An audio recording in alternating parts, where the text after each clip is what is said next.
Good afternoon, students. Today, moving to the next lecture, that is your Brayton cycle. बच्चों, आज हम लोग जो पढ़ने जा रहे हैं वो ब्रैटन साइकिल के बारे में जो वो पढ़ने जा रहे हैं। पिछले क्लास में हम लोगों ने किसके बारे में पढ़ा था बच्चों? हम लोगों ने ड्यूल कंबशन साइकिल के बारे में पढ़ा था। ये जो ब्रैटन साइकिल जो है बेसिकली ये क्या है? एक आइडियल साइकिल है, ठीक है, फॉर दी किसके लिए? For the close cycle of gas turbine के लिए, है ना। और जो इसमें वर्किंग सब्सटेंस होगा बच्चों वो क्या होगा? हमारा एयर होगा इस ब्रैटन साइकिल के अंदर में, क्लोज गैस टरबाइन के अंदर में बच्चों। ओके, ये हमारे पास में क्या है हमारे स्टूडेंट्स? यहाँ पे जो इमेज जो सिमेटिक डायग्राम जो दिख रहा है बच्चों, ये हमारे पास में है कंप्रेसर। ओके, ये कंप्रेसर है। कंप्रेसर से हमारा एयर कंप्रेस्ड होने के बाद में हमारा क्या जाता है हमारे स्टूडेंट्स? हीटर में जाता है। ओके, हीटर में जाने के बाद में फिर यहाँ से हमारे पास में क्या होता है? ये हमारा वर्क आउटपुट है, दैट मीन्स टरबाइन सेक्शन है। और टरबाइन सेक्शन से फिर हमारे पास में क्या होता है? जो गैस जो इजेक्ट होता है वो फिर हमारे पास में कूलर से कूल्ड होते हुए फिर फर्दर जो है क्या होता है? कंप्रेसर करने। ये क्लोज साइकिल है, इसलिए आपको जो वो दिख रहा है कि यहाँ पे साइकिल जो है यहाँ पे क्लोज होने के कारण से यहाँ पे आपका क्या है? ये एक दूसरे से कनेक्टेड है।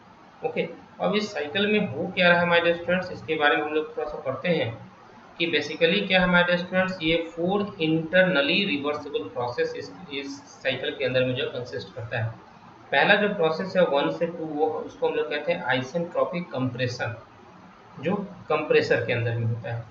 2 से 3 जो प्रोसेस होता है वो क्या हमारे students? Constant pressure heat addition.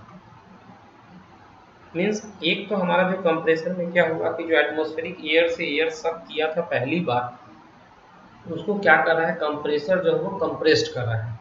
तो कंप्रेसर कंप्रेस करने के बाद उसके प्रेशर को क्या किया? इंक्रीज कर दिया। इंक्रीज करने के बाद में अब क्या होगा कि अब हीटर में गया।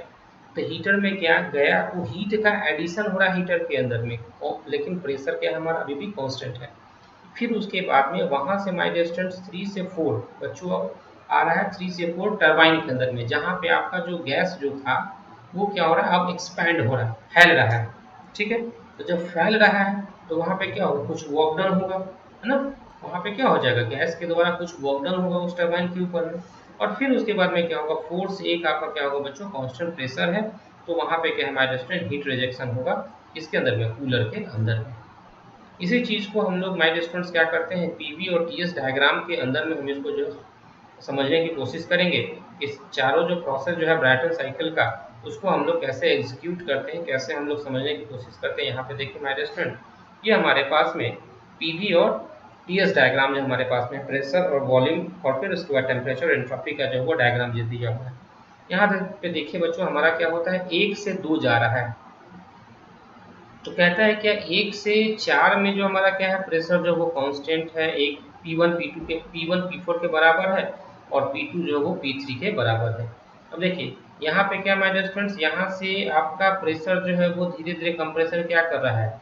बढ़ा रहा है, कंप्रेस कर रहा है। यहाँ तक पहुँचा, प्रेशर हमारा कांस्टेंट है। यहाँ पे जाएगा तो यहाँ पे क्या हो रहा है? 2 से 3 में आपका जो है कंप्रेसर से अब हीटर में चला गया, तो हीट का क्या हो रहा है? यहाँ पे एडिशन हो रहा है। फिर 3 से 4 में कहाँ जा रहा है माय स्टूडेंट्स? 3 से 4 में हमारा बच्चा जा रहा है टरबाइन सेक्शन के अंदर में। ठीक है, तो टरबाइन सेक्शन के अंदर में जब जा रहा था हमारा वर्क डन हो रहा है। वर्क डन होने के बाद में फिर वहां से 4 से 1 क्या हो रहा है? हमारा जो इंटरकूलर की तरफ जा रहा है ना। तो इस तरीके से पीवी डायग्राम के ऊपर में जो हमारा क्या हो रहा है? काम जो हो रहा है। उसी तरीके से टीएस डायग्राम में देखिए 1 से 2, फिर 2 से 3, 3 से 4 और 4 से 1 जो हमारा, तो यहाँ पे क्या है? प्रेशर कांस्टेंट है हमारे पास में। फिर उसके बाद में क्या है? 4 से 1 जब हमारा है तो क्या हमारा प्रेशर जो है वो कांस्टेंट है। यहाँ पे हमारा एस और एस वन एस टू के बराबर है, एस थ्री एस फोर के बराबर है।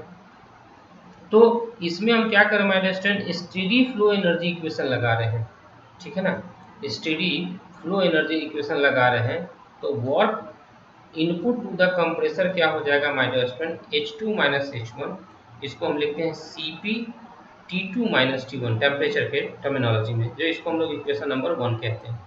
फिर उसके बाद में बच्चों कह रहे हैं कि heat supplied in the heater क्या है? तो H3 माइनस H2, माने हीटर में जो हीट सप्लाइड हो रहा है उसमें हो रहा है, तो इसको हम लोग लिखते हैं कि Cp T3 माइनस T2, इसको हम लोग इक्वेशन 2 जो है बच्चे जो है डोनेट करते हैं।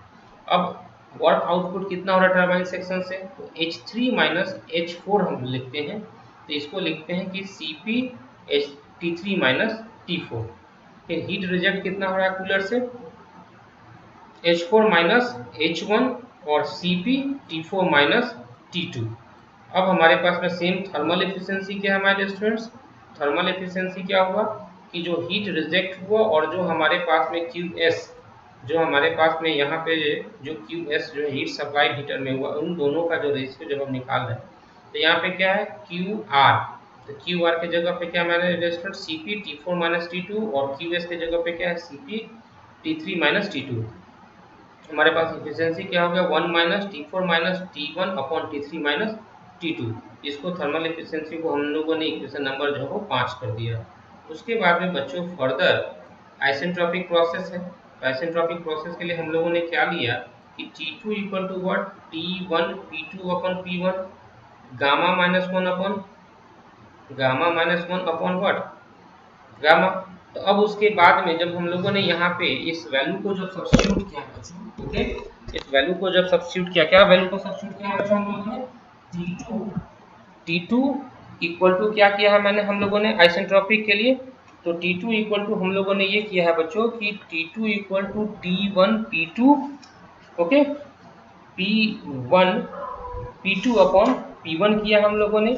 और फिर उसके बाद में क्या किया हम लोगों ने, वहां पे लिखा है कि गामा माइनस, हम लोगों ने क्या किया है गामा माइनस 1 अपॉन जो है क्या किया है गामा जो है वो सब्स्टिट्यूट किया है, ओके। उसके बाद में फिर फर्दर हम लोगों ने क्या किया बच्चों, फिर फर्दर हम लोगों ने उसको रिप्लेस किया किससे, T1 ये है आपका T1, ठीक है, यहाँ पे क्या है आपके पास में T1 था ना, तो T1 से इसको हम लोगों ने क्या किया है रिप्लेस किया। और फिर क्या लिखा है RP gamma minus 1 upon gamma जो है यहाँ पे सब्स्टिट्यूट किया है। यहीं पे वैल्यू हमारे पास में ये जो वैल्यू हमारा है ये क्या हो गया T1 RP R gamma minus 1। फिर अब हम बात करते हैं फिर आइसेंट्रोपिक प्रोसेस, अब हम 3 से 4 जा रहे हैं। कहाँ जा रहा है बच्चों, आइसेंट्रोपिक प्रोसेस कहाँ जा रहा है, 3 से हम लोग 4 जा रहे हैं। जब हम 3 से 4 जा रहे हैं आइसेंट्रोपिक प्रोसेस तो क्या है T3 अपॉन T4, या इसको लिख सकते हैं T3 equal to T4 P3 upon P4। फिर उसके बाद में क्या है गामा माइनस 1 अपॉन गामा, इसको हम रिप्लेस करते हैं P2 अपॉन P1 से, गामा माइनस 1 अपॉन गामा से, तो इसका वैल्यू आ जाता है हमारे पास में T4 RP gamma minus 1 upon gamma gamma. इसको हम लोग कहते हैं इक्वेशन नंबर 7 बच्चे, ठीक है। और फिर RP क्या है यहाँ पे प्रेशर रेशियो है, RP क्या है बच्चों यहाँ पे प्रेशर रेशियो है जो P1 अपॉन P2 के टर्मिनोलॉजी में जो है आता है। RP क्या हमारा बच्चों प्रेशर रेशियो है जो P2 अपॉन P1 के टर्मिनोलॉजी में जो है आता है। अब इसके वैल्यू को T2 के T3 के वैल्यू को हम क्या करेंगे सब्स्टिट्यूट करेंगे थर्मल एफिशिएंसी के अंदर में। तो अब हमने क्या किया T4 minus T1 RP gamma minus 1 upon gamma, यहाँ से T4 माइनस 1 ये कैंसिल हो जाएगा तो क्या हो जाएगा 1 upon RP gamma minus 1 upon gamma हो जाएगा। तो ब्रैटन साइकिल के लिए माय डियर स्टूडेंट्स हमारा एफिशिएंसी जो है डिपेंड करता है किसके ऊपर में, हमारा प्रेशर रेशियो के ऊपर में, जहाँ पे हम गामा के वैल्यू को क्या करते हैं मानते हैं 1:4 जो हम लेके चलते हैं। अब वर्क रेशियो कितना होगा, तो वर्क रेशियो बराबर बच्चों होता है कि net work output upon what my dear student gross work output. तो यहाँ पे क्या है माय डियर स्टूडेंट्स कि H3 माइनस H4 फिर H2 minus H1 upon H3 minus H4। अब यहाँ पे क्या है कि इसके वैल्यू को हम सब रिप्लेस करेंगे किससे बच्चों, टेम्परेचर के वैल्यू से, जो हम लोगों ने शुरू में देखा था। तो Cp T3 माइनस T4 फिर Cp T2 minus T1 upon Cp T3 minus T4। फिर इसके वैल्यू को सब्स्टिट्यूट किया, चेंज करने के बाद में बच्चों हमारे पास जो वैल्यू आएगा एग्जैक्ट वैल्यू वो क्या आ जाएगा बच्चों हमारे पास में दिस वन, ये वैल्यू आएगा 1 minus T1 upon T3 RP gamma minus 1 upon gamma आ जाएगा। तो वर्क रेशियो जो है वो डिपेंड करता है both on the pressure ratio and on the ratio of minimum and the maximum temperature. Means T1 upon T2 का जो है टेम्परेचर या T1 अपॉन T3 का जो रेशियो जो है उसके ऊपर में वर्क रेशियो जो है वो डिपेंड करता है। तो ये है बच्चों आपका जो है Brayton cycle. Now moving to the next topic, हम दूसरे टॉपिक की तरफ जा रहे हैं जिसमें हम क्या है बच्चों इंजन क्लासिफिकेशन के बारे में पढ़ना है और इसकी कुछ टर्मिनोलॉजी है उसके बारे में पढ़ना है। ऐसे तो इंजन क्लासिफिकेशन बच्चों जो अलग अलग बुक्स में अलग अलग तरीके से दिया गया है। बेसिकली जो है ये इंटरनल कंबसन इंजन को जो हम लोगों ने क्लासिफाई किया है कुछ फॉलोइंग पैरामीटर्स के ऊपर में। तो जैसे अगर हम बात करते हैं थर्मोडायनेमिक बेसिस पे अगर इसका क्लासिफिकेशन करते हैं तो इसको हम लोग कहते हैं my dear student Otto cycle, diesel cycle और पार्शली कांस्टेंट वॉल्यूम या पार्शली कांस्टेंट वॉल्यूम प्रेशर या हीट इंजन, हीट सप्लाइड या ड्यूल साइकिल। तो इसको तीन कह सकते हैं, ऑटो साइकिल, डीजल साइकिल और ड्यूल साइकिल। तीन तरीके से इसको हम लोग क्या करते हैं my dear student thermodynamic basis पे इसको क्लासिफाई करते हैं। जब साइकिल की बात करते हैं तो 4 स्ट्रोक साइकिल और मीन्स वॉकिंग साइकिल के अनुसार से तो 4 स्ट्रोक साइकिल और 2 स्ट्रोक साइकिल के इसके अंदर में इसको जो है वो डिवाइड करते हैं बच्चों। उसके बाद में अगर हम बात करते हैं बच्चों की मेथड ऑफ फ्यूल सप्लाई के अनुसार से बायो ये फ्यूल्स के अनुसार से भी हम करते हैं बच्चों।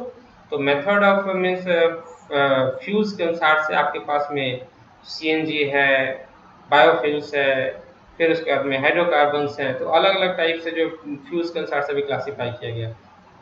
मेथड ऑफ फ्यूल सप्लाई के अनुसार से बच्चों जो है हमारे पास में जो है carburation system and fuel supply system जो है वो आपके पास में क्या है, फ्यूल सप्लाई थ्रू कार्बोरेटर भी है, multi point port injection MPI भी है। फिर उसके बाद में आपके पास फर्दर जो है हमारे student single point throttle body injection भी है या fuel injection at high pressure into the engine cylinder भी जो है ये टाइप्स है। मेथड ऑफ इग्निशन के अनुसार से माय डियर स्टूडेंट्स हमारे पास में स्पार्क इग्निशन है, कंप्रेशन इग्निशन है, पिलोट इंजेक्शन है of the fuel oil in the gas engine. ये तीन तरीके से जो है मेथड ऑफ इग्निशन के अनुसार से। कूलिंग के अनुसार से बच्चों हमारे पास में वाटर कूल्ड है और एयर कूल्ड जो है इसको जो वो डिवाइड किया गया। फिर स्पीड के अनुसार से बच्चों हमारे पास में लो स्पीड है, मीडियम स्पीड है, फिर उसके बाद में हाई स्पीड है। फील्ड ऑफ एप्लीकेशन के अनुसार से हमारे पास में हमारे स्टूडेंट्स स्टेशनरी इंजन है, मैराइन इंजन है, ऑटोमोटिव है, एरो इंजन है, लोकोमोटिव्स है। फिर लुब्रिकेशन के अनुसार से हमारे स्टूडेंट्स में क्लासिफिकेशन किया गया है वेट सम्प, ड्राई सम्प और प्रेशर लुब्रिकेशन। फिर बेसिक इंजन डिजाइन के अनुसार से अगर हम बात करते हैं हमारे स्टूडेंट्स तो रेसिप्रोकेटिंग और rotary engine. Number of cylinder के अनुसार से बात करते हैं तो सिंगल सिलेंडर इंजन और फिर उसके बाद बच्चों मल्टी सिलेंडर इंजन्स। यही नहीं बच्चों आगे भी चल के वाल्व या पोर्ट के अनुसार से इसको डिजाइन किया गया है। तो वाल्व के अनुसार से ओवरहेड वाल्व्स और अंडरहेड वाल्व्स और रोटरी वाल्व्स के अनुसार से इसको डिवाइड किया गया है। फिर पोर्ट्स के अनुसार से तो क्रॉस स्कैवेंज्ड, लूप स्कैवेंज्ड, थ्रो और यूनिफ्लो स्कैवेंज्ड के तरफ जो है क्लासिफिकेशन किया गया है। कंबसन चेंबर के अनुसार से अगर डिजाइन की बात करते हो तो ओपन चेंबर और फिर डिवाइडेड चेंबर के अनुसार से इसको जो है डिवाइड किया गया है। तो बच्चों आते हैं हम लोग अपने बेसिक टर्मिनोलॉजी। ये तो हम लोगों ने देखा कि क्लासिफिकेशन हम अलग अलग पैरामीटर के अनुसार से इसको डिजाइन कर रहे डिफाइन क्लासिफाइड कर रहे थे। कभी फ्यूल है, कभी स्पीड के अनुसार से, कभी आप चेंबर के डिजाइन के अनुसार से, फिर उसके बाद में कूलिंग के अनुसार से, अलग अलग मीन्स स्ट्रोक के अनुसार से हम लोगों ने क्या किया है इंजन का जो है क्लासिफिकेशन किया है। तो बात करते हैं बेसिक टर्मिनोलॉजी की। बच्चों बात करते हैं तो बोर क्या होता है, वो इनसाइड डायमीटर इंजन सिलेंडर का होता है, उसको हम लोग क्या कहते हैं बोर कहते हैं। ये बेसिकली क्या होता है जो बनता जो है बोर जो है वो बच्चों जो है बोरिंग प्रोसेस के द्वारा जो है वो बनता है। Inside diameter of engine cylinder, जो inside diameter of the means कहने का मतलब अगर मैं इसको फिगर से थोड़ा सा अगर और एलोब्रेट करके बताने की कोशिश करूँ तो ये जो खाका जो ये पूरा जो एरिया है यहाँ से लेके यहाँ तक का जो पूरा जो एरिया है that is called the bore. वो इनसाइड डायमीटर जो है आपके सिलेंडर का जो होता है उसको हम लोग क्या कहते हैं बोर कहते हैं। स्ट्रोक का मतलब होता है बच्चों की वह लीनियर डिस्टेंस जिससे पिस्टन जो है वो ट्रैवल करता है extreme upper end to the lower position of the piston. Means सबसे ऊपरी परत से लेके नीचे की परत तक, है ना, वो जो पिस्टन जो ट्रैवल करता है उसी को हम लोग क्या कहते हैं स्ट्रोक कहते हैं। टॉप डेड सेंटर इसको हम लोग टीडीसी कहते हैं बच्चों। मीन्स अगर हम बात करते हैं इसका डिजाइन, अगर हम बात करते हैं कि टीडीसी और बीडीसी की बात करते हैं बच्चों तो ये जो पोर्शन जो होता है this portion is known as word TDC. इस पोर्शन को हम लोग क्या कहते हैं बच्चों टीडीसी कहते हैं।